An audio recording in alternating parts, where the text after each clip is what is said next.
mute boy stands in the valley, violin in hand, eyes fixed on the ridge where a black horse emerges beneath the storm.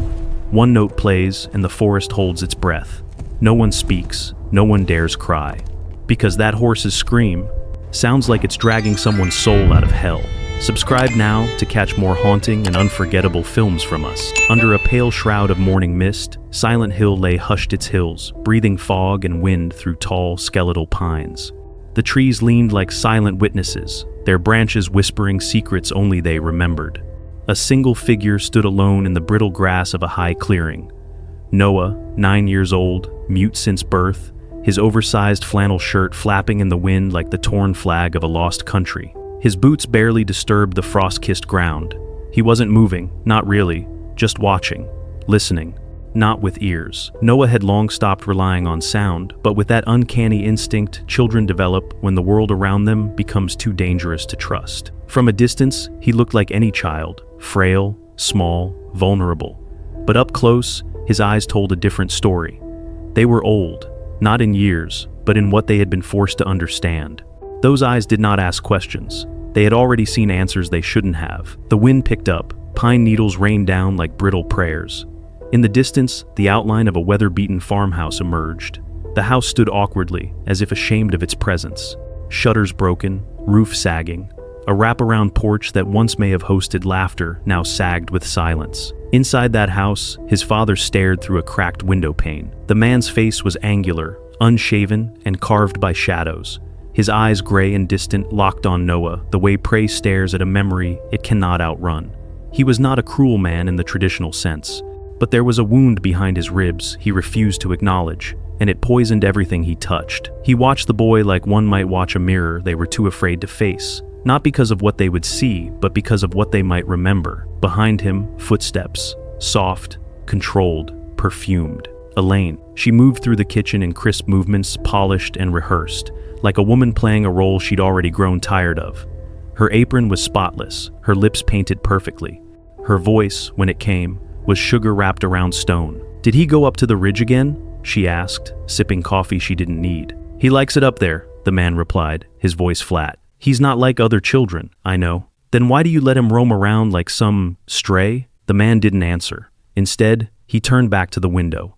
Outside, Noah stood motionless, a fixed figure among shifting fog, like a statue that refused to fall. Elaine sighed. She walked past the table where a single plate sat, toast untouched, eggs cooling into rubber. Noah's plate. "I won't be the one to say it aloud," she said, "but people talk. They wonder why you brought him back here, especially now." The word people hung in the room like a curse. Outside, a dog barked in the distance. Somewhere, a rooster gave up and fell silent again. It was that kind of town where the days started late and the truths never started at all. Noah wandered along the ridge, trailing his fingers across a weathered fence, its posts etched with initials and rusted wire. He knelt and picked up a broken feather. Black, frayed. He turned it slowly in his fingers and tucked it into his coat pocket like a token. He didn't smile, he didn't cry, he just remembered. They used to come here, he and her, the real her, his mother. She had taught him how to whistle by curling his fingers into his mouth and breathing from his diaphragm. Not that it ever worked, but she always laughed trying. Her laughter had filled the hill like songbirds drunk on spring, the kind of sound that made you believe the world might be beautiful, and then she was gone. The funeral was quick, quiet, too quiet. They told Noah she was sick, that it happened fast, that she had left letters for him, but no one ever gave him the letters. Instead, he had Elaine. Elaine, who only touched him when others were watching. Elaine, who folded his clothes with robotic precision but never remembered his birthday. Elaine, who once whispered, when she thought he was asleep, that he was born wrong, that maybe it skipped a generation. He didn't need to hear the words. He could feel them in the way she flinched when he walked into a room too quietly, in the way she always checked the locks twice after he went to bed, as if his silence meant danger, as if his muteness was a weapon waiting to be unsheathed. Back in town, the whispers swirled like dust in the sunlight. "That boy gives me the creeps. Is it true he never cried when his mother died? I heard he hasn't spoken a word since birth. That ain't natural. Maybe it's the land. That place has always been cursed." But Noah didn't hear them. He didn't need to. He saw it in the way people looked through him, not at him. The way adults tensed when he entered the room. The way children kept their distance, like he carried something contagious. He began to avoid mirrors, not because he was afraid of his face, but because sometimes, just sometimes, he saw her in his eyes. And when he did, his father looked at him like a ghost had taken root in his bones. One evening, not long before winter bled into early frost, his father returned home smelling like gasoline and pine sap. His boots tracked mud into the kitchen. Elaine narrowed her eyes. "You were up there again?" "Just fixing the fence. The boy's been up there almost every day. People say they see him talking to himself." "He doesn't talk." "Exactly." There was a pause. "The kind that broke things. I think," she said slowly, pouring wine into a glass already half full, "you need to remind him who makes the decisions now." The father nodded, just once, but the kind of nod that felt like the first nail in a coffin. That night, Noah sat alone at the table, sketching shapes into the condensation of the window. He drew a hill, a horse, a figure that looked like a woman with hair blowing in the wind. Then he erased it all with his sleeve. He turned and caught his father watching him, not with anger, not even fear, something worse. Recognition. The next morning, the wind howled louder than usual. Silent Hill did not wake gently. Its fields trembled under the pull of something unspoken. And from the ridge, where Noah stood with the feather in his pocket and the mist circling his boots like spirits with no language, something moved in the trees. A shadow, large, steady, watching. Noah didn't flinch. He simply turned his head, closed his eyes, and listened. Not for footsteps, not for breath, but for the feeling that someone had finally seen him. Not as a broken boy, not as a cursed name, but as something else. Something meant to survive. The sky above Silent Hill cracked open that morning with a strange kind of brightness, the kind that made you squint even when the sun was behind clouds. The wind had picked up before dawn, rolling in with a restless hum, shaking shutters and whipping the pine tops like they were arguing with ghosts. Noah stood in the kitchen, boots tied, eyes forward, holding a brush meant for grooming horses. His father leaned by the doorway, arms crossed, a crooked half-smile on his face that tried too hard to be casual. "We're going riding today," the man said, voice gravel-slick and unusually calm. "Just you and me, bud.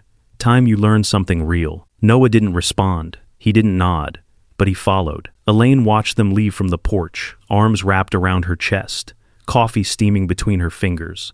She didn't wave. She didn't smile. But her lips moved, just barely, as they disappeared around the bend in the road that led to the high ridge. It wasn't really a trail, not anymore. Just patches of frozen dirt and animal paths winding through trees twisted by time. The horse, an aging, mottled gelding named Harlan, moved slowly, reluctantly, as if it too sensed something was off. Noah rode without reins, hands resting on the saddle horn, spine straight. His father walked beside him, one hand on the rope loosely tied to the bridle. They climbed higher, into thinner air and louder wind. The trees thinned. The land opened. A wide expanse of pale, dead grass swept up the mountain like a silent scream. Noah's hat flew off in a gust. He didn't try to chase it. It cartwheeled away down the slope, over rocks and bramble, lost to the ridgeline. "You're quiet today," the man said with a chuckle that didn't quite reach his eyes. "Course, you're always quiet. Guess that's part of the charm." They reached a spot where the ridge flattened into a ledge overlooking the valley. From here, you could see everything. The rusted rooftops of Silent Hill, the church steeple piercing the fog, the lumberyard coughing smoke into the sky. He tied Harlan to a low branch and walked a few steps ahead. Then he turned. "Mary, kid." Noah stepped forward. "Want to teach you something," the man said. "About balance." He picked up a length of thick twine from his coat pocket. Noah tilted his head slightly, confused. His father crouched down and patted a flat stone that jutted out over the ravine, just wide enough for a person to stand on, just narrow enough to make your stomach flip. "Used to do this as a kid," the man said. "Stand out here, spread your arms, feel the wind. Teaches you not to flinch." Noah took a step back. His father smiled again, tight, rehearsed. "I'll go first." He stepped out onto the stone slab, arms out, boots planted. The wind blew harder now, tugging at his coat, and for a second it looked like it might lift him off the ledge entirely. But he stood firm, like he wanted the sky to try harder. Then he stepped down and motioned to Noah. "Your turn." Noah hesitated. "That's all right. Let me help you." He moved behind the boy too quickly. Before Noah could step away, the man grabbed his wrists, pulled out the twine, and began tying his hands behind his back. Noah struggled, a soft grunt escaping his lips, not words, just fear. "Easy now," the man whispered, breath hot against his ear. "It's just a game, just a little test." The knots tightened, rough, final. He walked Noah forward until his toes touched the edge of the stone. "Go on," the man said. "Find your balance." Noah turned his head sharply, eyes wide, pleading. The man didn't meet his gaze. His own eyes had gone distant again, gray, like metal, like ash. "You weren't supposed to keep it," he said softly, voice cracking. "She was never supposed to give it to you." Noah's heart slammed against his ribs. The wind howled. The man leaned in one last time. "You weren't born to hold that land. You weren't born to hold anything. You're just a shadow that should have stayed quiet." Then he gave a nudge. Not hard, not violent. Just enough. Noah's body tipped forward, weightless, hands bound. He didn't scream, couldn't. The air rushed past him in a blur of cold and silence. Then, darkness. When Noah opened his eyes, he didn't know if it was minutes or hours later. The world had narrowed to a jagged hollow of rock and moss, the sky a distant rectangle far above. His right arm throbbed. Blood crusted the side of his face. Every breath felt like chewing glass. He couldn't move his legs. He couldn't move much of anything, but he was alive. Barely. He blinked slowly, trying to make sense of the shapes around him. Shadows, wet stone, a snapped branch lying across his stomach. His mouth filled with the copper taste of blood. Then, the sound. Hooves. Not close, not frantic. Measured, calm, steady. Something moved at the mouth of the ravine. A silhouette against the breaking fog. A horse. Not Harlan. This one was larger, darker black as oil and rain. Its mane whipped in the wind like a war banner. Its eyes twin coals burning with something ancient. It didn't rush. It stepped forward, one hoof at a time, pausing with each movement like it was waiting for permission from the ground itself. Noah tried to lift his head. The pain shot through his skull like lightning. The horse raven lowered its head. Its breath misted in the air, warm against Noah's skin. It sniffed at him, then let out a single, sharp exhale through its nose. Not a snort, not a greeting, a warning. It stepped back, then reared. The sound it made cracked through the canyon like thunder, one long, piercing scream that didn't sound like any horse Noah had ever heard. It wasn't fear, it was defiance. It was a siren. Then it turned and vanished into the fog, mane trailing behind like a shadow untethered. Noah closed his eyes again. But this time, there was something else in the darkness. Not terror, hope, thin, shivering, but alive. Above the ridge, the man was already halfway down the slope. He walked fast, not running, but with a kind of nervous energy he couldn't quite contain. He didn't look back, didn't check the ledge, didn't wait for a sound. His hands trembled as he lit a cigarette and dropped it when the wind snatched it from his fingers. He muttered to himself, shaking his head. "Didn't have a choice," he said, voice hoarse. "Wasn't supposed to go this way." But even he didn't believe it. Down in the valley, the wind shifted. The birds fell silent. And far off, on the edge of the woods, Raven stood watching him, eyes locked like judgment carved into bone. The man froze. For one terrifying second, he thought the horse would charge. But Raven only turned, hissed through his nostrils, and galloped toward the village, his hooves a thunderclap on the dirt. Back in the hollow, Noah lay motionless. But something inside him had changed. Not just the pain, not just the betrayal, there was something more now. A thread, a pull, a sound he couldn't hear, but could feel deep in his chest, where grief had once built a nest. A voice, not made of words, whispering, "Not yet. Not like this. Live." The cold air sharpened into needles as the sky bled into dusk. Above the ravine, the last threads of sunlight fractured into broken gold, and the forest seemed to inhale, holding its breath for something it could not name. Down in the shadows, Noah was barely conscious. His head lolled to the side, cheek pressed against blood-warmed stone. His chest rose and fell, but shallow, labored every breath a war. The twine that bound his wrists had loosened slightly during the fall, but not enough. His fingers twitched. He groaned a sound so small it vanished in the wind. Then came the sound of hooves again, fast this time, urgent, gravel scattering under the force of their stride. Raven emerged from the fog like something ancient shaken loose from the bones of the earth. His black coat shimmered damp under the gathering mist, eyes wide and furious. He skidded to a halt just feet from Noah's crumpled body.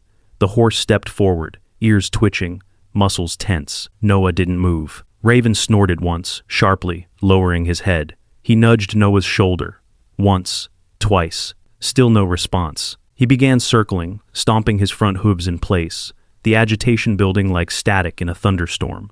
He leaned down again, this time grabbing the sleeve of Noah's coat with his teeth and tugging hard. A rip. Fabric gave way. But the boy didn't stir. Raven tossed his head, let out a sharp, impatient snort. Then, as if remembering something, he lowered his mouth to Noah's wrists. The twine was soaked, frayed at the edges, embedded into the boy's skin. The horse bit gently, then pulled. Once, twice. He paused, adjusted, bit again. Finally, snap. The last strand of rope gave way, coiling onto the rock like a dead snake. Raven stepped back.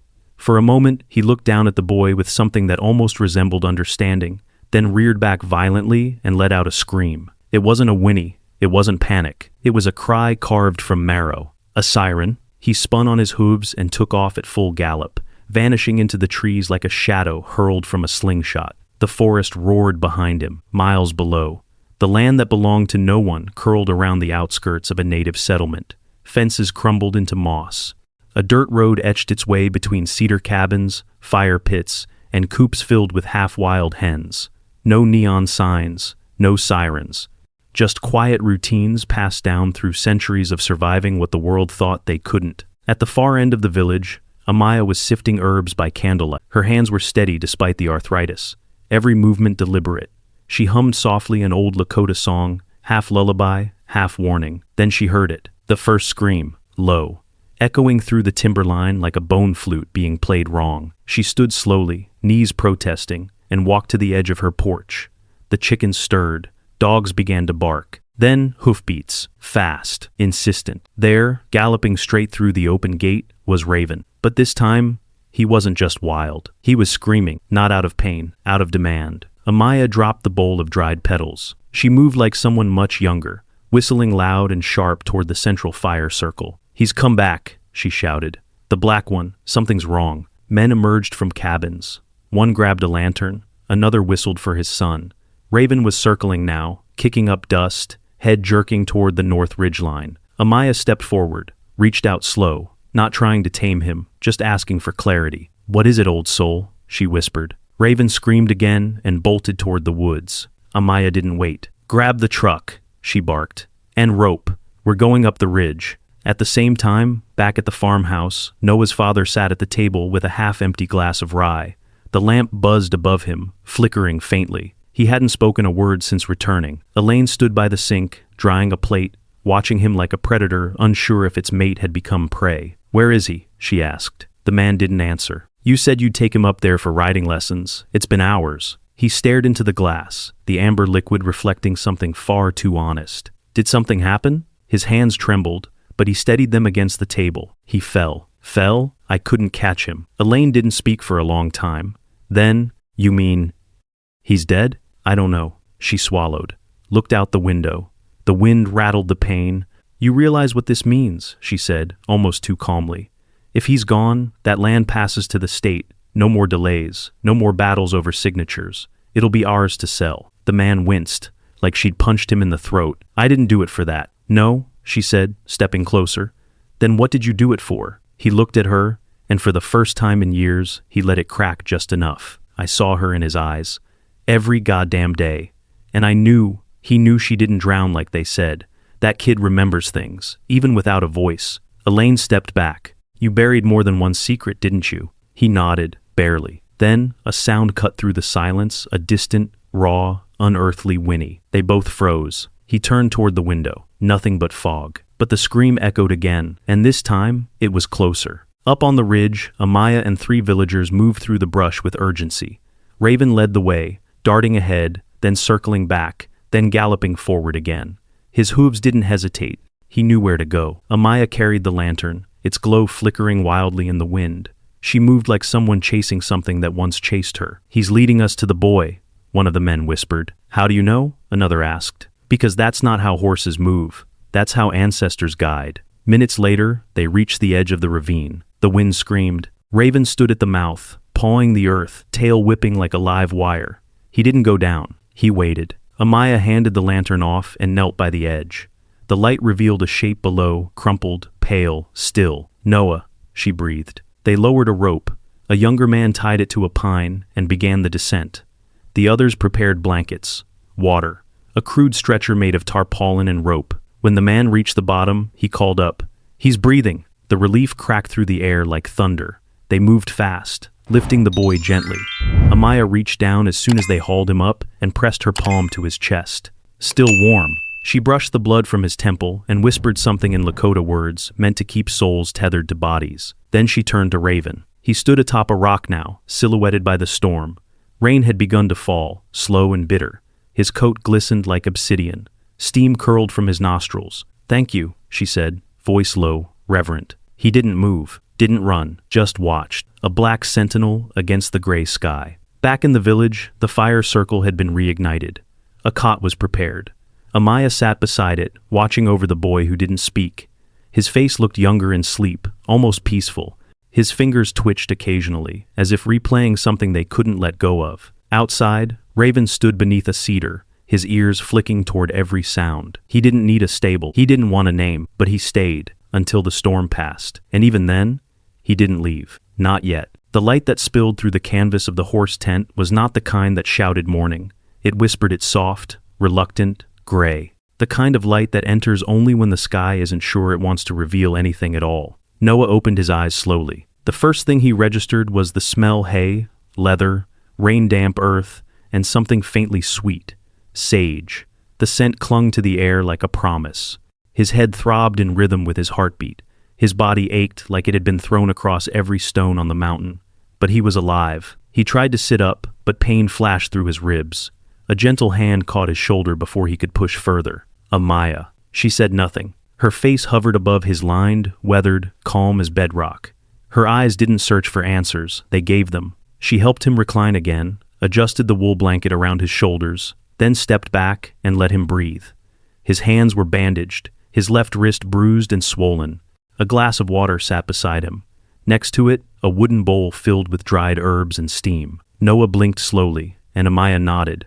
She reached into a pouch tied around her waist and pulled out something wrapped in a faded piece of blue cloth. She set it beside him, then unwrapped it. A violin, old, cracked in places, strings darkened with age, but still intact. Its body shimmered faintly in the low light, like it remembered every note it had ever carried. Noah stared at it, unblinking. Then he noticed the words, etched faintly into the wood just beneath the bridge. Not burned, not carved, etched by hand with something blunt and desperate. Find her in the rhythm. Amaya placed 2 fingers gently against her chest, then motioned outward in a slow arc.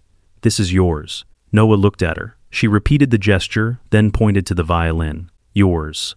From your mother. Something inside his chest shifted. He didn't reach for the instrument. Not yet. Instead, he closed his eyes. A single tear slipped down his cheek, cutting a clean path through the dried blood and dirt. Later that day, Amaya led him slowly to a side enclosure where an old saddle sat atop a wooden bench. The leather was worn, cracking in places, held together with stubborn stitching and memory. She gestured for Noah to sit beside it, then took a small curved blade from her pocket. Noah watched as she carefully pried open the stitching beneath the saddle's flap. Dust floated up, disturbed. Inside, wrapped in wax cloth and yellowed ribbon, was an envelope. It had his name on it, written in his mother's handwriting. His breath caught. His hands trembled as Amaya passed it to him. For a moment, he couldn't move. Then, slowly, he broke the wax seal and unfolded the letter. The paper was soft, fraying, but the words were still legible, trembling across the page like they'd been written in candlelight. Noah, if you're reading this, it means you found the place I told you about. The place with wind in the trees and the grass that dances when no one's looking. Silent Hill is yours, always has been. Don't let anyone take it from you, not even those who say they love you. There is power in silence, my sweet boy, and power in memory. Trust the wind, trust the rhythm, trust the one who watches from the ridge. You'll know when it's time. Mom, his fingers trembled. The edges of the page blurred through tears he couldn't stop. He didn't cry loudly, no sobs, no gasps, just his shoulders twitching, just his body folding in on itself, as though it couldn't hold the weight of what it now carried. Amaya said nothing. She only sat beside him, eyes closed, hand gently resting on the saddle, like she was mourning too. That evening, inside the longhouse where village elders met to share tobacco and silence, a quiet storm brewed. The news had spread. Noah's mother had bequeathed Silent Hill directly to her son, signed, witnessed, and hidden for protection. No legal handover required, no ambiguities. The boy was the sole heir. But there was a problem, a big one. A corporate development firm, Brandford Equity Holdings, had been circling the land for months. They had plans, factories, logging routes, housing zones, millions on the table. And Noah's father, eager to cash in, had been in private negotiations to sell the land under the assumption that his name was the rightful signature. Now, the company wanted answers, and the community, half employed by Branford, half trying to fight them, was fracturing. Some saw Noah as a miracle, others a problem. Noah sat outside the longhouse, holding the violin. He hadn't played it yet, just held it like something alive, like something that might vanish if gripped too tightly. Behind him, voices raised, some harsh, some afraid, some laced with greed. "We'll lose everything if this deal falls through. He's a child. You're talking about land like it's currency. That hill has memory. The father was promised. The father tried to kill him." Silence. Then, the voice of a younger woman. "He should be the one to choose." Noah looked up. Raven stood at the tree line, watching, still, unmoving. Their eyes met. Something clicked, something wordless, ancient, cellular, like the rhythm in the letter. Noah stood, cradling the violin, and began walking not into the longhouse, but away from it, toward the place where trees whispered and wind knew his name. He stopped at the edge of the clearing, set the violin beneath his chin, closed his eyes, and played. It was raw, broken, off-key, but it was real. Notes spilled like water breaking through a dam, hesitant at first, then wild, climbing, spiraling. Every string trembled with grief. Every pause begged for someone who would never answer. The music poured from him like blood from an old wound, and the people heard. They stepped out, one by one, not to speak, just to listen. Amaya watched from the doorway, tears trailing down her cheeks. Raven neighed once, a deep, echoing call that filled the forest with resonance. The boy who could not speak had found his voice, and no one could take it from him again. The grass swayed like a sleeping choir. Noah stood barefoot in the meadow behind the village, where the earth was soft and the wind made everything whisper. Here, the language of sound was secondary. Silence wasn't absence, it was translation. Amaya knelt beside him, her hands raised. The morning light cut through the trees in gold bands, sliding across her weathered skin, making her gestures look like rituals. Each movement had weight. Each pause had meaning. Noah watched intently. She repeated the sign again, hand to heart, then open palm upward. Feel, share. He mimicked it, a little slower, a little more unsure. She nodded with a smile. They were not in a classroom. They were not teaching in the traditional sense. This was communion, a relearning of what Noah had always known instinctively: how to speak without lips, how to listen without ears. Behind them, Leo stood leaning against a fence post, arms crossed loosely over his chest. He watched with a quiet that felt intentional, measured. He was young, maybe 16, with long black hair pulled into a rough braid. His eyes were sharp, but not cold. He signed something toward Amaya. She chuckled softly, then turned to Noah. "He says you move like a tree that forgot how to sway." Noah tilted his head, then smiled. Small, barely there, but real. Leo stepped forward, reaching into the canvas bag slung over his shoulder. He pulled out a small tin can with string wound tight around it. He offered it to Noah. Curious, Noah took it. Leo held up a finger weight. Then he plucked the string once, hard. The vibration ran through Noah's fingertips and up his arm like a pulse. Leo touched his chest. "You hear with this?" He tapped his sternum, then pointed at Noah. "Here?" Then Leo turned, lifted his own violin from the grass nearby, and placed it gently under his chin. He didn't play like someone trying to impress. He played like someone offering a key. The notes were simple, just a scale, do, re, mi, fa, but they didn't echo. They filled. Noah felt them, not just in his ears, but in his spine, in his lungs, in the tips of his fingers. The air bent around the sound like it had been waiting to inhale it. He closed his eyes, and in that silence, he saw her, his mother, spinning in the meadow with a laugh he could never quite remember but always felt.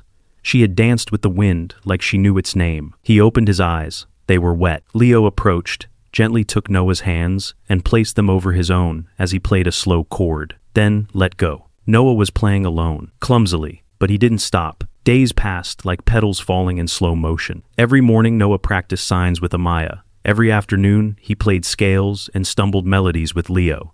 And every evening, as the sun dipped behind the western ridge, a black silhouette appeared near the tree line. Raven. He never approached. He never whinnied. He simply stood there watching, a statue forged from storm cloud and iron. The villagers noticed. They didn't fear him. Not anymore. They began calling him Kangi Wiaka, which meant shadow guardian. They said he was a spirit sent to protect those who'd lost their voices, but not their will. Noah began to expect him. One night, he left half an apple on the fence post. The next morning, it was gone. He smiled when he saw the bite marks. Raven had teeth like chipped granite. One afternoon, Leo took Noah up to a higher ridge, a place where the grass grew longer and wind sang in dissonant chords. They brought their violins. No words, just music and movement. At one point, Leo stopped and knelt. He pulled Noah down beside him and motioned for him to close his eyes. Noah obeyed. Leo then reached over, lifted Noah's hand, and pressed it to his own chest. Thump, thump, thump, a steady rhythm, strong, defiant. He moved Noah's hand to the base of his own neck, then to his ribs, then back to his own chest. Noah opened his eyes. Leo nodded. Do you feel it? Noah nodded slowly. Leo signed, music lives there, not here. He pointed to his ears. But here. Always here. Noah sat still, digesting it. Then Leo did something unexpected. He placed Noah's palm flat against the ground. The earth was warm, alive, buzzing faintly with movement too deep to name. Noah gasped, not with sound, but with widened eyes and a tremble in his fingers. Leo smiled and signed, now you're listening. That evening, Raven came closer. Noah saw him on the edge of the meadow, closer than usual. His eyes gleamed in the twilight, reflecting both sky and memory. Noah walked out slowly, violin strapped across his back. Raven didn't move. When Noah got within 10 feet, he stopped, not out of fear, but reverence. The horse tilted his head. Noah reached out a hand, slow and open, palm up. Raven stepped forward, just once, then another. They were breathing in sync now, child and beast, predator and spirit, neither domesticated nor wild. Noah placed his hand gently on Raven's chest, and felt it, the heartbeat, not fast, not frantic, deliberate. A war drum in flesh and blood. Noah closed his eyes. His other hand rose, unconsciously, and tapped his own chest in rhythm. A primitive duet. No violin. No words. Just pulse. Raven lowered his head and exhaled against Noah's cheek, hot, damp, steady, then stepped back into the shadows. Later that night, Noah sat alone in the barn, violin across his lap. He wasn't playing. He was just tracing the carvings on its body, the nicks, the scratches, the fingerprints of time. He remembered what Leo had shown him, how the world spoke in vibrations, in wind, in heartbeat, in grass. He lifted the instrument slowly. Then he didn't play it. He placed its body against his chest, closed his eyes, and just listened. And for the first time since his mother's death, since the world had turned sharp and secret, he smiled fully. Not because it hurt less, but because the silence no longer felt like exile, it felt like language. The path back to the old farmhouse was lined with ghosts. Not the kind that wore sheets or rattled chains. These ghosts lived in creaking porch steps, in cracked windows, in the way the wind refused to touch the place anymore. Noah walked barefoot, slowly. Every step down the slope toward the house was deliberate, like he was retracing something he had buried inside himself.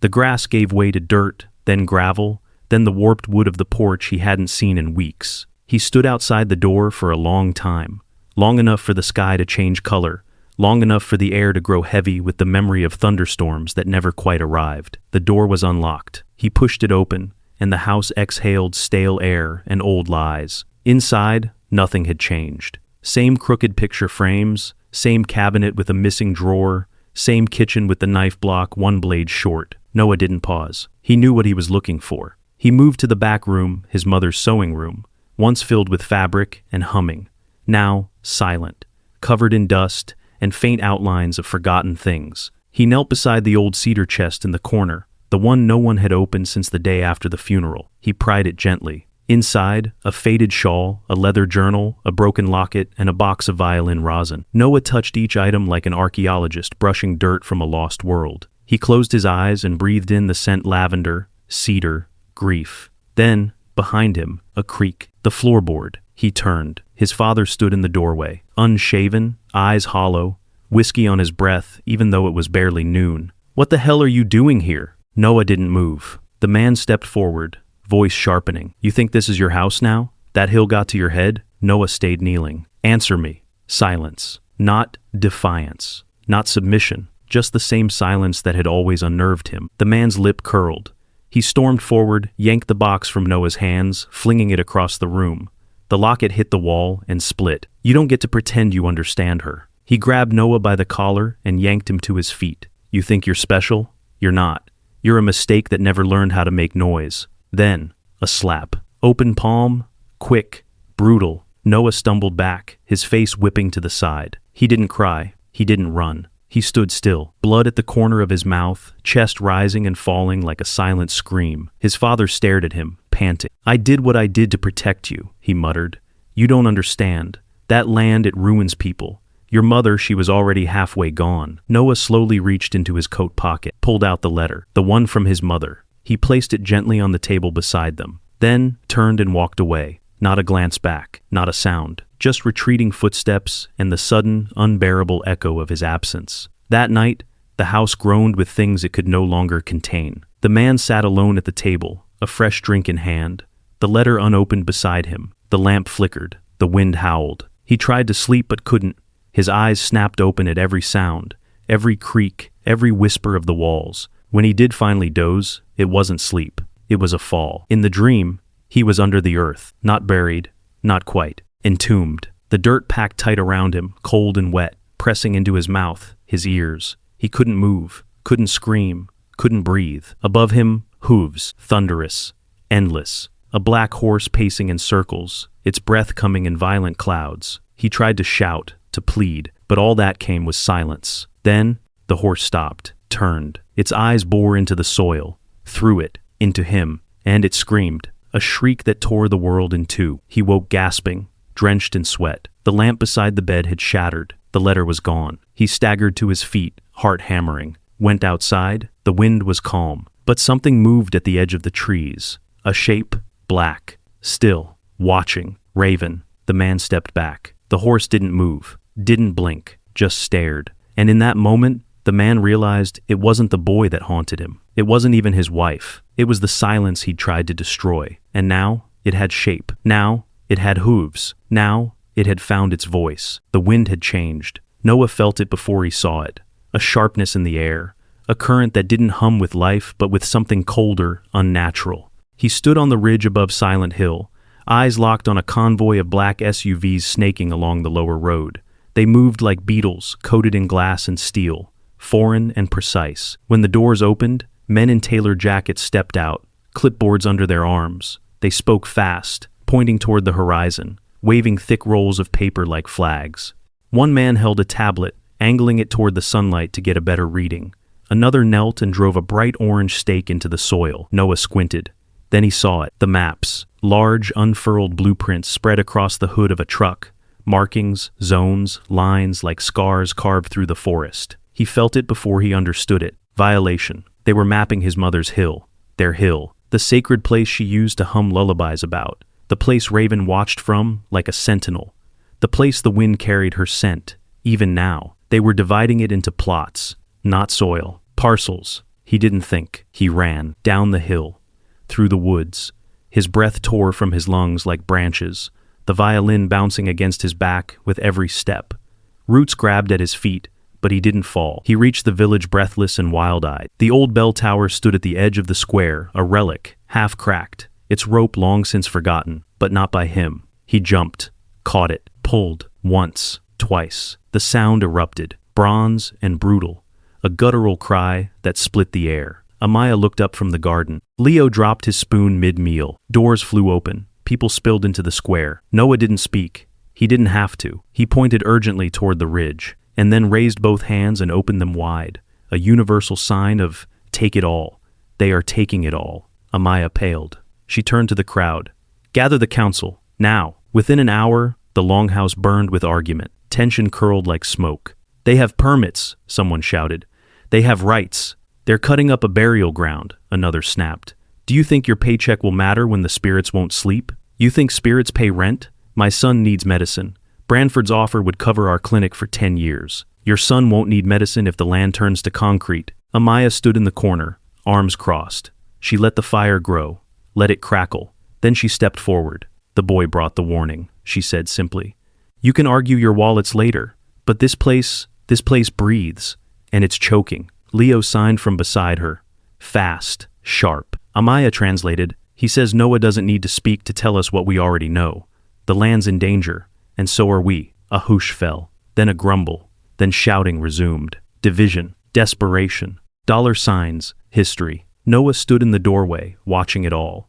A cacophony of people who couldn't hear what the ground had been trying to scream for decades. He turned and walked. He climbed alone, higher than before, past the ridge, beyond the meadow, to the place his mother used to call the lip of the world. The wind howled louder here.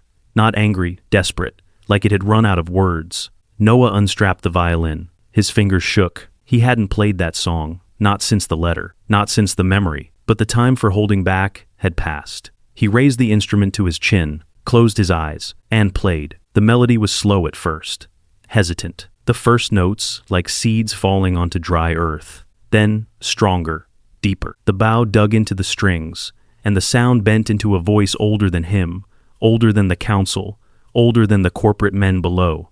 A lullaby that wasn't for sleep. It was for remembering. It was for resistance. He stepped forward as he played, right to the edge of the cliff. His shadow stretched long over the valley. The song rose with him, no longer broken, no longer small. It climbed into the clouds, and then a sound answered, a whinny, far off, fierce, raven. Below, the men in suits stopped. They looked up, confused. The music echoed down in unnatural reverb, ricocheting off the trees.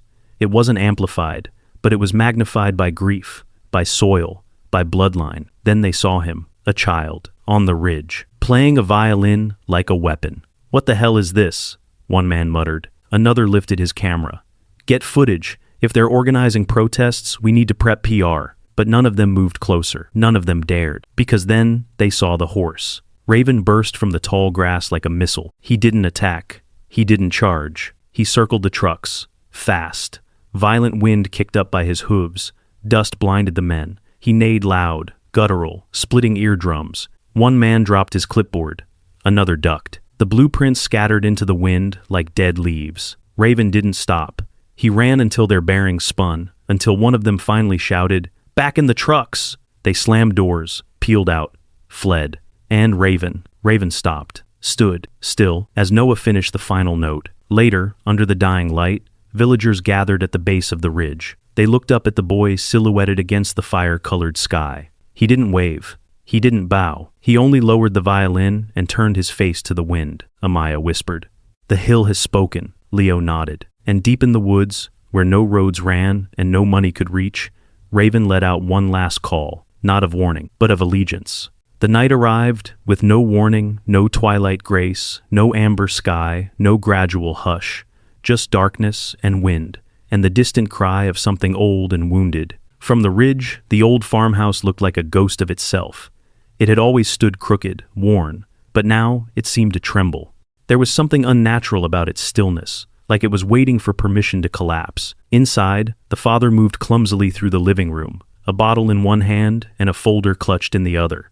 His eyes were wild, red-rimmed, sleepless. The folder contained the forged deed, ink still fresh, stamped with a notary seal bought, not earned. He read it again, and again, as if repetition would make it real, as if lies read long enough could become truth. Outside, the wind howled, the windows rattled. A single candle flickered on the table beside him, the only light in the room. The electricity had gone hours ago. Maybe the house had finally decided to stop pretending. He rose too quickly, stumbled, and knocked the candle over. At first, he didn't notice the flame catching on the whiskey he'd spilled earlier. Not until the orange tongue licked its way up the leg of the chair, devouring fast, greedy. Then, the fire took the wall. Then the ceiling. And by the time he tried to run, the smoke had already begun to fill his lungs. Amaya saw it first orange, blooming behind the trees like war. She didn't shout. She moved. Fast, silent. By the time she reached the clearing, the roof had begun to cave. Beams cracked, glass shattered. Embers fell like red snow into the black soil. Noah had followed her, but she turned sharply and held up her hand. Number. She stepped toward the fire alone, and there he was crawling through the side door, coughing. One arm wrapped around his chest, blood smeared across his brow. He clutched the folder to his chest, even as the paper inside blackened at the edges. Amaya knelt beside him. He blinked through tears and soot. His lips moved, but no words came, just ash and breath. She reached forward, gently tried to take the folder. He gripped it tighter. "No," he croaked. "No, it's mine. I did this. I signed it. I earned it. She stared at him, eyes steady, unforgiving. He broke. "I didn't mean to kill him," he gasped. I didn't. When I looked at him, I saw her. Every goddamn day, those eyes, that quiet. It was like she never left. And I didn't know how to live with that. She leaned closer. I don't think you ever tried. I didn't want to kill him, he repeated, voice rising like a fever. I just wanted it to stop. She said nothing. The fire crept closer. The flames began to consume the porch behind them. He looked at her now, his face crumpling not just in pain, but in realization. Is he alive? Amaya's silence answered. He nodded, and then wept. Like a man who understood too late what he'd broken could never be rebuilt. She stood. He looked up at her, reaching. Help me. But her face did not soften. She turned and stepped back, and he screamed, choked, furious, wounded. You're just gonna leave me? Amaya looked down at him, silhouetted against the inferno, and said, with a voice that cut through smoke like a blade, that was your choice, not an accident. She walked back into the night. The house roared behind her. Noah stood at the tree line, unmoving. She reached him, but he didn't look at her. They stood in silence as the farmhouse, his childhood, his pain, his past collapsed into flame. Then, across the field, a figure, Raven, standing tall, still, the fire reflected in his eyes, molten, knowing, ancient. He didn't move, didn't blink, just watched, bearing witness. A black sentinel to judgment. Amaya glanced at Noah, but he didn't cry. He didn't flinch. He turned and walked away. For the first time in his life, without looking back, the room was silent, and for once, it wasn't because Noah was in it. The town council chamber was built from old timber and pried thick-beamed ceilings, dusty portraits, and a long oak table that had once decided which roads to pave and which families to forget. The people sitting around it now were not bad people, just tired ones, tired of survival, of making hard choices and pretending they weren't people. The meeting had been scheduled for 10 a.m. At 9:58, Noah walked through the doors. He wasn't alone. Leo walked beside him, his movements calm but deliberate, eyes locked ahead like a translator preparing for battle. Amaya followed 2 steps behind, her shawl heavy with the scent of cedar and smoke. Her face was unreadable, carved from stone and song. Noah wore a simple white shirt, no symbols, no claims, just a violin case slung across his back and the envelope his mother had written years ago clutched in his hands. People turned as they entered, some out of curiosity, some out of guilt, and a few, just a few, out of hope. Noah stepped to the center of the room. He didn't sit, he didn't nod. He placed the envelope on the table, then looked up straight into the eyes of every person there. The council president, a gray-haired woman with glasses perched low on her nose, leaned forward. And this is... Amaya stepped beside Noah. This, she said clearly, is the truth, the deed, the final will of Elise Campbell, mother to this child, legal heir to the land you've all been fighting over. The woman blinked. The room shifted. Leo stepped forward. He signed quickly, hands fluid, sharp, poetic. Amaya translated without pause. He cannot speak like you, but he speaks in other ways, in ways you can no longer ignore. Noah opened the violin case. He lifted the instrument like it was breathing. Then he played, not long, just a single verse, a melody born of wind and memory. When it ended, the room stayed still. The president finally broke the silence. You're saying this land belongs to him? Amaya nodded. By blood, by law, by right. Another council member frowned. But he's a child. Noah stepped forward, unblinking. He reached into his pocket and pulled out a folded sheet, another document. He handed it across the table. It was a proposal, not to claim the land, but to give it away freely, to the people, to the forest, to the breath of the wild. He had named it Raven's Breath, a community land trust and wildlife preserve. The mission was simple: no drilling, no logging, no ownership, only protection, only stewardship. The council stared at the page like it was in a different language. Leo signed again. Amaya's voice cracked as she translated. He doesn't want to keep it. He wants to save it. The councilwoman shook her head slowly. Why? Why not just sell and walk away? Noah raised his hand, pressed it to his heart, then pointed toward the window, where the hills rolled on in defiant silence, where Raven, unseen but not unfelt, was surely watching. Amaya spoke again, but this time the words were Noah's. When you love something, truly love it, you don't lock it in a vault, you don't put a fence around it, you don't call it yours. She turned back to the table. You just make sure it stays wild. An hour later, the meeting adjourned, not with a vote, not yet, but with something deeper. A pause, a reconsidering. Outside, the town waited. The men in suits were gone. Their vehicles had vanished like footprints in snow. Instead, children sat cross-legged in the dirt, Mothers leaned on canes. Old men rubbed prayer beads between fingers weathered by labor. And when Noah stepped outside, they stood. No one clapped. No one cheered. But the silence was louder than thunder. It was respect. It was understanding. And it was the beginning of something rare. Consensus. That night, Amaya lit a ceremonial fire near the edge of the meadow. She called it a remembering. People came with offerings, not money, not protest signs, but stories, seeds, drums. Leo brought his violin. Noah played with him. Together, they filled the air with a song that had no words and needed none. The flames danced higher. And beyond the circle of light,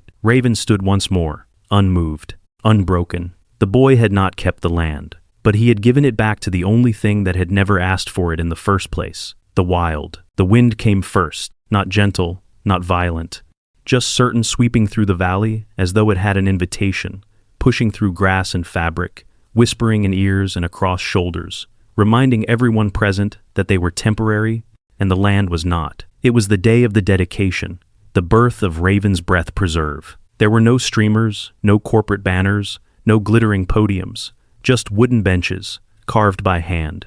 Just people, some in ceremonial shawls, some in jeans and mud-stained boots. Some came barefoot, out of reverence. Others came with scars visible and otherwise. A small makeshift stage had been built at the foot of the meadow, facing the open slope of Silent Hill.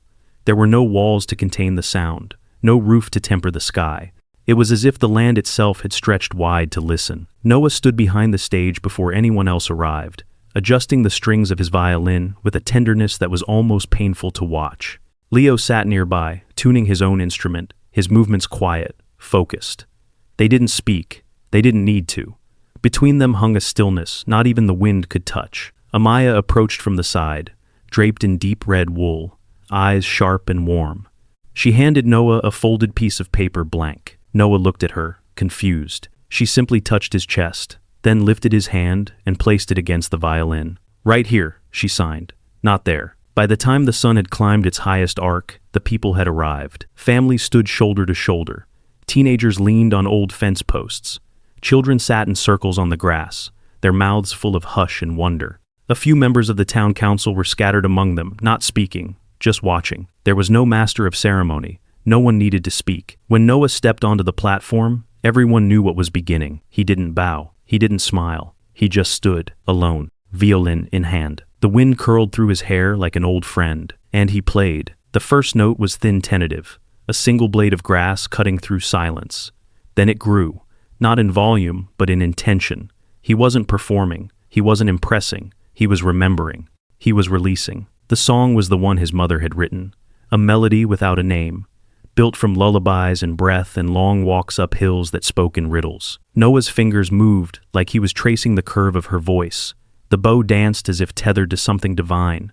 Each note drifted out like a bird, finally ready to migrate free and aching. And then, a sound from above. A call. Not human, not invited, but expected. Raven. He stood atop the highest ridge, silhouetted against the blue sky, black on blue, still as death. Then he screamed. It wasn't a cry of pain. It wasn't a signal of danger. It was a declaration, a pronouncement, a benediction. The sound sliced through the valley, through lungs, through decades of silence and misunderstanding. Every head turned, every heart skipped. But Noah, he didn't pause. He kept playing. The song and the scream braided together flesh and spirit, bow and breath. Somewhere, someone began crying. Then another. No sobbing, no keening. Just tears, just quiet surrender. Even the children did not speak. Even the birds refused to interrupt, because what filled the air was not music. It was truth, raw, wordless, undeniable. When the final note hovered, then died, Noah lowered his instrument. He stood still for a moment, eyes scanning the crowd. Then he turned toward the ridge where Raven remained, head lifted, nostrils flared. Their eyes met. Noah raised a hand. Raven did not respond, but he stayed. And in staying, he said everything. Later, as the crowd slowly dispersed, reluctant to disturb what had just happened, Amaya sat on a bench, watching the last of the sun stain the clouds in copper and rose. Leo stood beside her, arms folded, his expression unreadable but radiant. A little girl tugged on Amaya's sleeve. "What did it mean?" she asked. Amaya looked down at her and smiled. "It doesn't matter what it meant." She pointed to the girl's chest. "It matters what you felt." The girl nodded solemnly, as though receiving instruction from the earth itself. then ran off. Night would come soon. But in that narrow window between light and shadow, between wind and silence, Raven turned and walked back into the trees, free, untamed, but never again alone. The room was small, but it pulsed with light. Sunlight slipped through wide windows, framed by worn brick and wild ivy, casting golden ribbons across the wooden floor. It was an old railway station once abandoned, then reclaimed, not by force, but by kindness, by children. A chalkboard leaned against one wall, not for letters or grades, but for shapes, waves, heartbeats, vibrations. In the center of the room, a circle of kids ages 5 to 12 sat cross-legged, each one holding something. A tuning fork, a drum, a triangle, a hand on their own chest. They were laughing. They weren't laughing with sound, though some had sound in them. They laughed with eyes, with shoulders, with open mouths, with fingers tapping out joy on the floorboards. Noah sat among them, violin across his lap, barefoot, comfortable, unafraid. Leo stood near the window, signing slow and clear. Not instruction invitation, a steady rhythm that even the shyest child could follow. This wasn't a class, it was a space, a safe space, a place where not speaking didn't mean silence, where language was movement, was connection, was music, where a nod could mean I hear you and a drum beat could mean I understand. One child, a boy with thick glasses and a missing front tooth, placed his hand gently on another child's chest. The girl smiled, then returned the gesture. They both closed their eyes. Thump, thump, thump. Two hearts sinking for a few seconds. Enough. A little girl tugged Noah's sleeve. He looked down. She pointed to the violin, then to herself, then to her throat, then, softly, to her heart. Noah didn't speak. He didn't need to. He handed her the violin, adjusted the chin rest, and guided her fingers to the strings. She plucked once, frowned. He reached over, touched her wrist, slowed down, listen here, and placed her other hand gently against the wood where the vibration lived. She smiled, plucked again, felt it, and grinned so wide it could have broken every rule in the room. Outside the window, unnoticed by anyone, a man stood. Not close, far enough to remain unnamed, to remain forgiven though not invited. His hair was thinner now, his shoulders hunched under a cheap jacket. His hands stayed deep in his pockets, but his eyes, those eyes once full of fear and anger, were soft now, hollow. He watched through the glass as his son helped a child feel music for the first time. A child not his, a song not his, a life that no longer needed him to heal. He didn't step forward. He didn't knock. He only watched, then turned and walked away, alone. And this time, he didn't look back. As the sun began to fall behind Silent Hill, the valley exhaled. The school let out. Children ran into fields, some signing wildly to one another, some making noises that didn't need to be words. Noah and Leo remained. Leo began packing up instruments. Noah, violin in hand, stepped into the tree line behind the station and climbed. Not quickly, but with purpose. The forest greeted him like it always did, with rustling branches and soft, needled light. Birds called once, then fell silent, as if yielding the stage. At the edge of the clearing, where the trees broke and the world opened into sky, Noah stopped. He didn't announce himself. He didn't need to. Raven was already there, high on the ridge, still, watching. He stood with the breeze combing his mane, hooves planted like monuments.